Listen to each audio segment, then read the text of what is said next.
बच्चों, आज आपका टॉपिक है हाइड्रोकार्बन।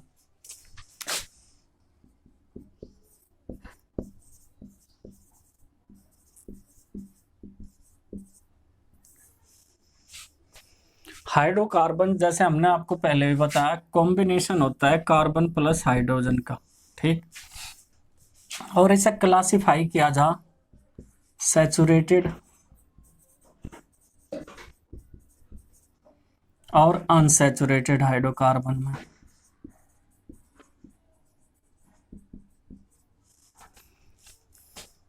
सैचुरेटेड हाइड्रोकार्बन जो होते हैं, अगर हम आपको मोटे तौर पर बताएं तो इसमें कार्बन कार्बन के बीच होंगे सिंगल बॉन्ड। इन्हें एल्कीन भी कहा जा। सबसे पहले तो हम आपको बता दें, इनका जो जर्नल फॉर्मूला होता है वो होता है CnH2n+2। और एल्कीन भी इन्हें कहा जाता है। ठीक। और ये जो अनसैचुरेटेड है, इनका जर्नल फॉर्मूला कार्बन कार्बन के बीच सिंगल बॉन्ड होगा। इनका जो जर्नल फॉर्मूला है कार्बन कार्बन डबल बॉन्ड के लिए CnH2n। Carbon carbon triple bond के लिए जर्नल फॉर्मूला CnH2n-2। इन्हें एल्कीन कहा जा। और ये एल्काइन। तो जो हाइड्रोकार्बन्स हैं बच्चों, वो कॉम्बिनेशन होते हैं। आप लिखना चाहो तो लिख लो। Hydrocarbons are the organic compound of carbon and hydrogen. Hydrocarbons क्या हैं? कार्बन और हाइड्रोजन का कॉम्बिनेशन, या फिर हम कह सकें hydrocarbons are the organic compounds of carbon and hydrogen. और ये टू टाइप्स के होंगे, यानी क्लासिफाई किया जा सके सैचुरेटेड और अनसैचुरेटेड हाइड्रोकार्बन में। सैचुरेटेड हाइड्रोकार्बन क्या हो वो देख लो पहले।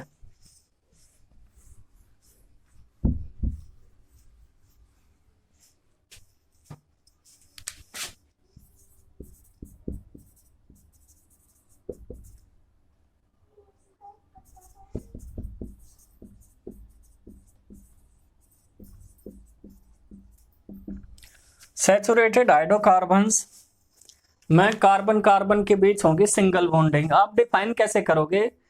These are the hydrocarbons in which all carbon atoms are linked to each other by single covalent bonds. ठीक है बच्चों,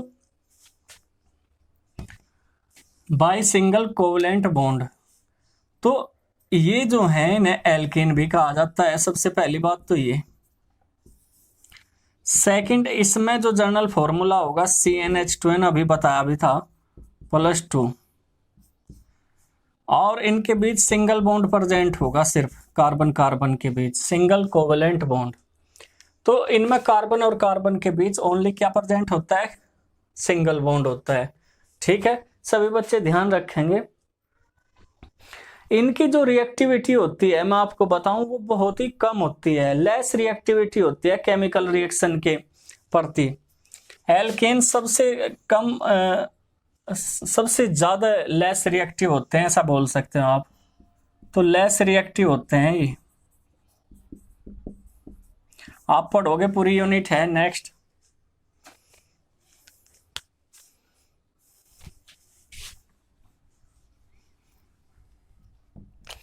अब जैसे इनका जर्नल फॉर्मूला CnH2n+2 है, तो n क्या है? नंबर ऑफ एटम्स है। ठीक है बच्चों, नंबर ऑफ एटम्स। तो अगर हम n बराबर 1 रख दें इस फॉर्मूले में, तो CH4 हो जाएगा। तो इसका फर्स्ट मेंबर क्या होगा बच्चों? मैथेन। सेकंड मेंबर आप C2H6, C3H8, C4H10। तो इस तरीके से आप देख रहे कि n बराबर 1 अगर हम रखें CH4, अगर n = 2 रखेंगे तो C2H6। इस प्रकार से हर एक में CH2 ऐड करते चले जाओ तो नेक्स्ट मेंबर मिल जाएगा। क्या मिल जाएगा बच्चों? Next member. इसे क्या कहा जा? मैथेन। सबके बाद में जो सफिक्स जोड़ेगा वो क्या जोड़ेगा? सफिक्स है इसमें एन। ठीक। एथेन, प्रोपेन, ब्यूटेन, इस तरीके से आप लिखते जाओगे।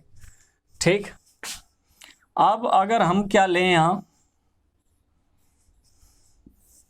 C5H12, C6H14, C7H16, C8H18, C9H20, C10H22। तो आप देखोगे इसका जो नाम है वो होगा पेंटेन। ठीक है बच्चों, 5 कार्बन पे क्या होगी पेंटेन, 6 पे होगी हेक्सेन, हेप्टेन, ऑक्टेन, नोनेन, डेकेन। तो इस तरीके से आप सभी को दिखाई दे रहा होगा, हम इनका नाम लिख सकते हैं। मैथेन, एथेन, प्रोपेन, 1 कार्बन पे मैथ, 2 पे एथ, 3 पे प्रोप, 4 पे ब्यूट, 5 पे पेंट, 6 पे एक्स, 7 पे हेप्ट, 8 पे ऑक्ट, 9 पे नो और डेक 10 पे। तो इस तरीके से आप देख रहे, अगर हम फॉर्मूले में रखें तो हम मेंबर का पता कर सकते हैं। ये सारे बच्चों क्या है, एल्केन है। क्या थे बच्चों, ये सारे एल्केन थे जिसमें हम सफिक्स जोड़ के उसका नाम प्राप्त कर रहे थे। अब जो टाइप्स है कार्बन एटम्स के जो एल्केन में, वो आप देख लो। यानी कि प्राइमरी कार्बन क्या होगा, प्राइमरी कार्बन एटम या सेकेंडरी कार्बन एटम क्या होता है, या टर्सरी कार्बन एटम क्या होता है, या 1 डिग्री कार्बन एटम क्या होता है, ये सारा हम आपको इसी में बताऊंगे। प्राइमरी या 1 डिग्री। अगर एक आपकी एल्केन है CH3 इस तरीके से, तो जो पहला कार्बन एटम होता है उसे क्या कहा जा बच्चों, प्राइमरी या 1 डिग्री कार्बन एटम। ध्यान रखियो, ये भी प्राइमरी और ये भी प्राइमरी। ठीक, जो पहला कार्बन एटम होगा उसे क्या कहा जाएगा, प्राइमरी कार्बन एटम। आप डेफिनेशन लिखना चाहते हो लिख लो। A carbon atom attached to 1 carbon atom is called primary carbon atom. यानी अगर एक कार्बन एटम दूसरे कार्बन एटम से अटैच है तो वो प्राइमरी कहलावे। सेकेंडरी देख लो,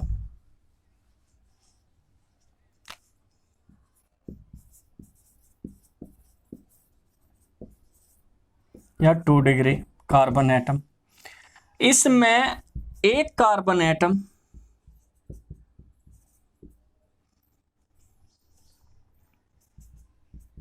यहां देखो, ये कार्बन एटम 2 कार्बन एटम से अटैच है तो इसे 2 डिग्री या सेकेंडरी कहा जाएगा। 2 डिग्री या सेकेंडरी। एक कार्बन एटम अगर 2 कार्बन से, ये तो प्राइमरी है, ये भी 1 डिग्री, ये भी 1 डिग्री, क्योंकि अपने अलावा एक से अटैच है। लेकिन ये वाला कार्बन देखो, जो अपने अलावा 2 कार्बन से अटैच है तो इसे 2 डिग्री या सेकेंडरी कहा जाएगा। ठीक है बच्चों, आगे समझ में। अब है टर्सरी।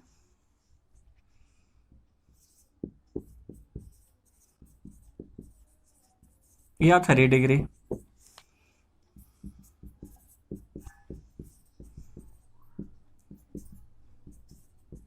ये देखो, ये वाला कार्बन एटम 1 2 3 से अटैच है तो ये क्या कहलाएगा बच्चों, टर्सरी या 3 डिग्री कार्बन एटम।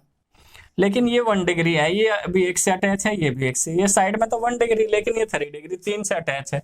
लेकिन अगर 4 से अटैच हो तो वो 4 डिग्री। अगर मैं इसे भी क्या कर दूं, CH3 कर दो, या क्वार्टनरी भी कह सकें ऐसे। अगर 4 से अटैच हो जा तो क्वार्टनरी या फिर 4 डिग्री। तो ये थे बच्चों 1 degree, 2 degree, 3 degree, 4 degree carbon atom.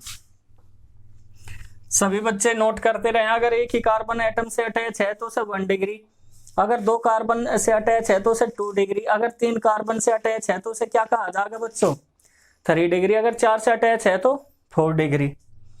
अब आप नॉर्मल एल्केन देख लो क्या होगी, ये भी पूछ लिया जा, आपको पता होना चाहिए कि नॉर्मल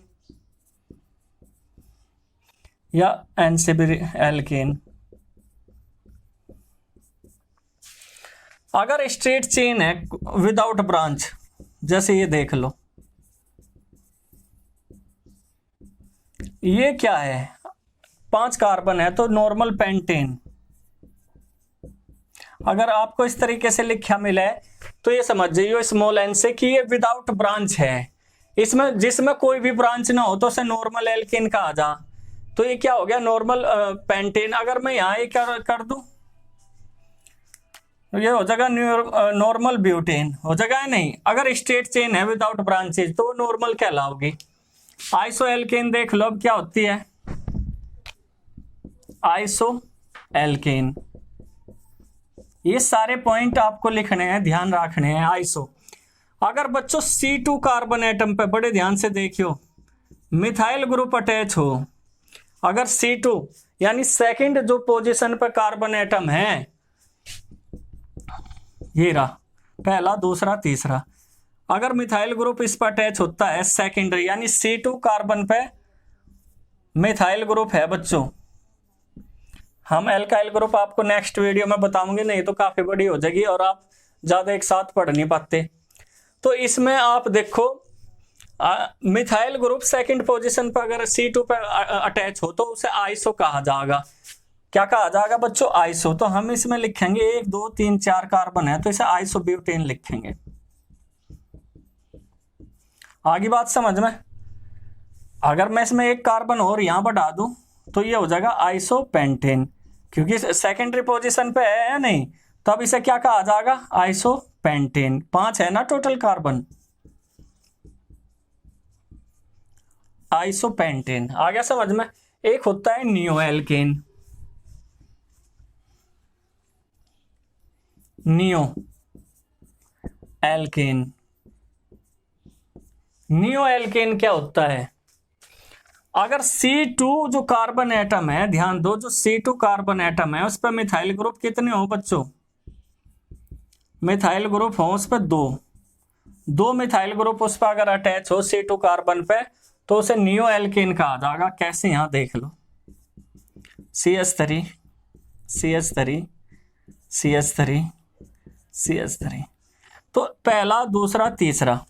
तो आप ये देखो जो सेकंड कार्बन एटम है उस पर 2 मिथाइल ग्रुप हैं तो इसे क्या कहा जाएगा बच्चों, नियोपेंटेन।